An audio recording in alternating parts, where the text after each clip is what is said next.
Olá, boa noite e bem-vindo ao nosso programa. Hoje vamos ter uma conversa sobre o Alzheimer's. E então, para ter a nossa conversa hoje, vamos ter aqui o Francisco Rezende, que toda a nossa comunidade o conhece com o Portuguese Times, mas hoje vamos falar simplesmente sobre o Alzheimer's e o impacto que o Alzheimer's tem nas famílias. Então, bem-vindo, Francisco. Olá Helena, olá amigos telespectadores.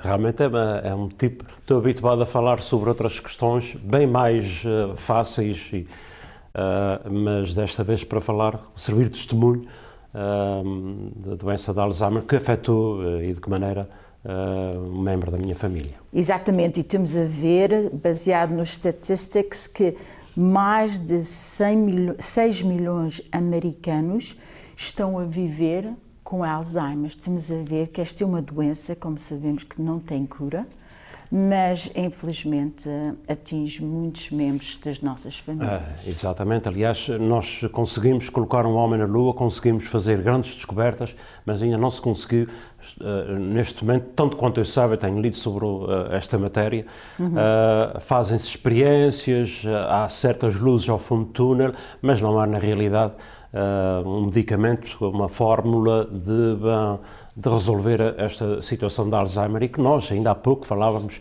que não afeta só pessoas, na maioria são pessoas idosas, mas afeta de alguma forma também a pessoas ainda na juventude da sua idade. E é realmente um problema grave na sociedade de hoje em dia. Exatamente, porque a gente automaticamente, quando falamos no Alzheimer, principalmente pensamos logo em pessoas da terceira idade, pessoas idosas, não é? Mas infelizmente estamos a ver que está a atingir pessoas muito jovens, com os 50 e tal anos, e estamos a ver no centro da assistência um imigrante, e às vezes também não é só a idade, não é? Mas ao mesmo tempo tem a ver com o ambiente, não é? O ambiente onde é que trabalham, exato, as tintas que usam, não é? Isso tudo também faz parte, e estamos a ver mais e mais casos do Alzheimer. Então vamos falar um pouco, e sei que isto é um assunto muito delicado, mas ao mesmo tempo sabemos que a sua querida mãe faleceu do Alzheimer, não foi? Exatamente, foi uma experiência dolorosa, penosa, traumática para toda a família, naturalmente para a nossa própria mãe. Era uma pessoa que gostava de ler, de estar a par de tudo, gostava de ver televisão, de ouvir rádio, estava a par dos acontecimentos aqui na nossa comunidade e para além disso era uma excelente mãe que gostava de reunir-se sempre com a família. Todos esses momentos, é essa fase da vida que nós guardamos, que nós temos em memória. Ora bem, a partir de certa altura nós começamos realmente a notar que alguma coisa não estava a funcionar bem. Portanto, nos primeiros sintomas começamos a ver o esquecimento. Ela que sempre gostou de cozinhar, na companhia do meu pai, enfim, meu pai também era um excelente cozinheiro, os dois já faleceram. Portanto, o meu pai faleceu em 2020, a minha mãe faleceu 10 meses depois, em 2021, já num lar de idosos, porque realmente uma pessoa com Alzheimer e a situação do meu pai eram situações que tinham que ter um cuidado profissional. Mas a nossa mãe, eu comecei a notar que ela esquecia-se, repetia a mesma coisa e às vezes, enfim, chateava-me, ficava um bocado assim frustrada, disse, mãe, mas a mãe já perguntou isso já 3 vezes, não é? E depois os esquecimentos, que, pronto, sei lá, no fogão, punha qualquer coisa no fogão e esquecia-se, e portanto eram situações aliás perigosas, e portanto esse foi das primeiras coisas que nós começámos a notar, e depois ela iniciava uma conversa e depois esquecia-se o que ia dizer. O que, enfim, acontece acontece comigo às vezes, por exemplo. Também, exato. Mas eu comecei a notar-se com maior assiduidade, com mais frequência, e portanto isso foi-se agravando, enfim, de tal forma que, como eu já referi, teve que ter um cuidado profissional especial. Nós tivemos cuidadores de saúde, pessoas que se deslocavam lá à casa, sempre acompanhando, porque o meu pai também fisicamente estava um pouco debilitado, e a minha mãe também fisicamente já estava debilitada, mas sobretudo o meu pai estava lúcido, mas a minha mãe não. A minha mãe, aquela doença neurodegenerativa já estava cada vez mais a agravar-se. E naturalmente que nós somos 5 irmãos, três rapazes e 2 raparigas, fomos acompanhando tudo isso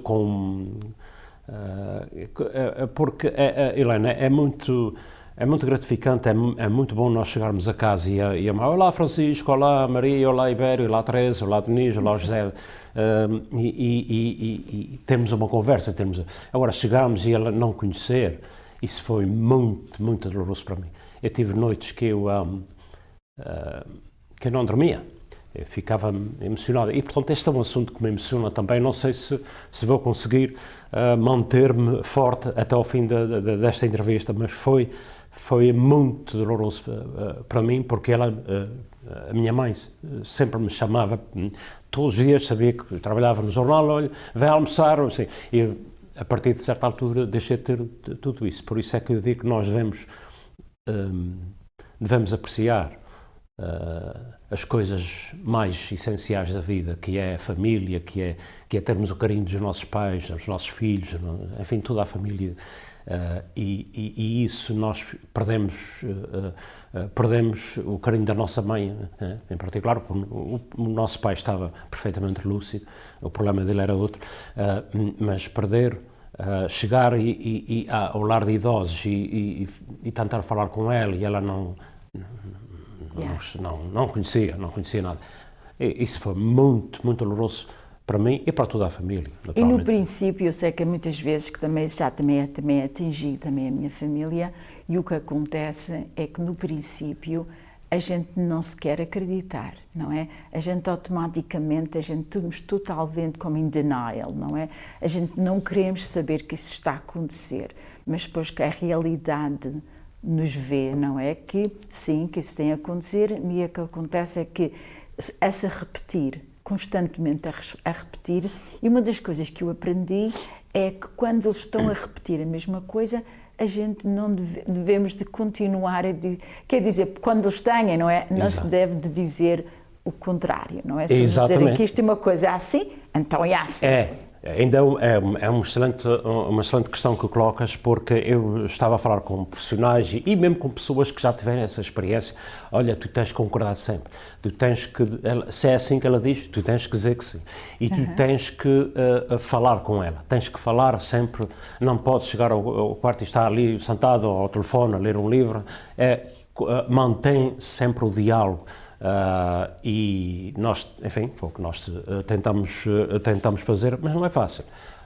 Como eu já referi, não é fácil porque estávamos habituados a ela, que sempre uma pessoa muito viva, muito ativa, pactuante, enfim, e isso perder-se de um momento para o outro não é fácil. Mas essa questão que abordaste realmente é que nós temos que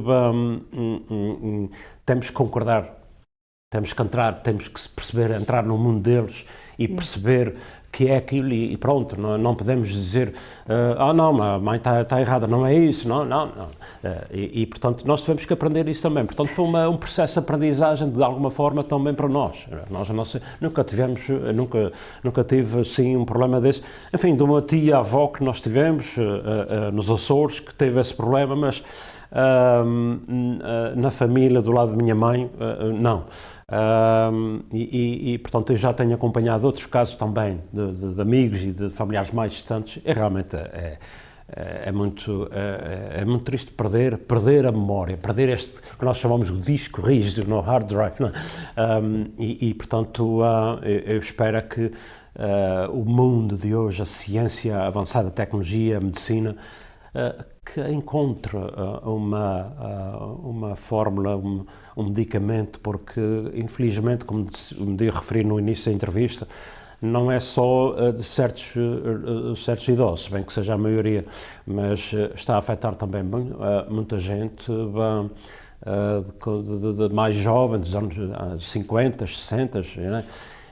E realmente é uma doença que até agora é uma doença incurável e é pena que não, enfim, eu não sei o que é que a comunidade científica e os governos, digamos, os Estados, têm feito nesta matéria de investir cada vez mais na tentativa de procurar um medicamento para esta terrível doença de Alzheimer. E eu conheço casos de pessoas, amigos meus que ficaram sem a sua companheira. Não é? Sim. Eu estou a lembrar-me, por exemplo, do meu grande amigo escritor, professor da Universidade dos Açores, Vamberto Freitas, que perdeu a sua companheira. É muito triste, principalmente para quem vive diariamente. Não é? O meu pai, por exemplo, o meu pai sofreu bastante. Sofreu, mas sempre com aquela paciência. Sofreu não porque a minha mãe, enfim, mas pela doença, não? Portanto, é realmente muito, um flagelo que afeta não só a vítima em si, mas toda a família, principalmente quem está 24 horas a acompanhar, portanto, e devo referir aqui o meu saudoso pai, teve um comportamento absolutamente exemplar em relação à minha mãe, sabendo que... Pronto, e depois é que chegou a um ponto da agressividade, ou seja, ela nunca tentou agredir, não, mas suponhamos, via uma história na televisão, enfim, uma passagem qualquer e zangava-se, não é? E aí é que, enfim, acho que era uma situação extrema desta terrível doença. Mas eu já ouvi falar nisso muitas vezes, Francisco, da pessoa ficar agressiva e não ter assim. E isso é uma coisa que até quer bater as pessoas, não é? E uma das coisas que é terrível é ver a pessoa, que era uma pessoa tão querida, tão simpática, com essa doença, o impacto que tem nesse, e como já mencionaste, Francisco, na família inteira, porque toda a gente quer ajudar, mas ao mesmo tempo, e se estamos a ver, a doença cada vez está a ficar cada vez pior, não é? E quantos anos tinha a sua mãe quando viu que ela tinha o Alzheimer, quando começou a notar que ela estava a se esquecer muito? Eu não sei rigorosamente, mas ela faleceu com 88 anos, mas eu quero-me parecer que 7, 8 anos começámos a notar que era realmente o problema. Mas talvez já terá existido antes, a gente não sabia identificar. Enfim, por exemplo, ela perguntava, fazia uma pergunta, dali a 10 minutos fazia a mesma pergunta, não é? Ou queria iniciar uma conversa e esquecia-se, mas isso acontece com muita gente. Mas foi quando nós começamos a notar que cada vez mais assiduamente, com mais frequência, e sobretudo esquecer em situações que poderiam ser trágicas, nomeadamente até a cozinhar e esquecer-se de fechar o fogão, etc. E aí nós tivemos que agir, não é? Tivemos que ter pessoas a cuidar, e depois, até porque o meu pai também não estava fisicamente apto para tratar toda a questão de casa, mas realmente essa irritabilidade e digamos, essa passividade e a incapacidade de responder a questões, isso eu notei também. Isso foi uma das... Aliás, todos esses sintomas, eu fiz a minha pesquisa e realmente há muitos sintomas que levam a concluir que é a doença de Alzheimer. E, portanto, tudo isso aconteceu. Mas o mais difícil é a questão emocional. É a gente ter o carinho da pessoa, ter aquela palavra de carinho e, de um momento para o outro, isso desapareceu. Ela nem conhecia a família, nem conhecia os filhos e netos. Portanto, isso é muito doloroso, como já referi aqui. E, portanto, essa parte é que foi realmente a parte mais difícil para todos nós. Agora vamos ter uma breve pausa e vamos continuar a nossa conversa com o Frank. Levado até si pela South Coast Health. Mais do que medicina.